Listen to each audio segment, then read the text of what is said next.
আমার নাম বর্ষা দাস। বাঁকুড়া থেকে আমি এখানে ক্লাস করতে এসেছি কলকাতা। আমি সঞ্জিতা রহমান পলি, আমি এসেছি বাংলাদেশ থেকে। হাই, আমি টুম্পা, শিলিগুড়ি থেকে এসেছি।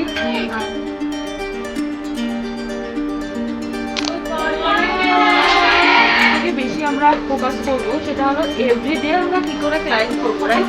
যে কোনো টপবোর্ড একদম লাস্টে ইউজ করার পরে হাতটাকে উল্টে নাও, দেন তারপরে গিয়ে ল্যাম্পে দাও।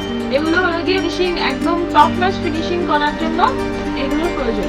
রিপিটেডলি ক্লাইম্ব যখন তোমাদেরকে আসবে, দ্যাট মিনস তোমরা গেইনার। যদি কেউ বেসিক থেকে অ্যাডভান্সও না শেখে, এই 3 দিনের ক্লাসে ম্যাম সেটাও শিখিয়ে দিয়েছে। আবার যদি কোনো সময় 3 ডেজ বা 4 ডেজের ওয়ার্কশপ আমি নিশ্চয়ই করবো। বা ইলেকশনের মিডিলেও আমি এসেছি ম্যামের কাছে ক্লাস করতে।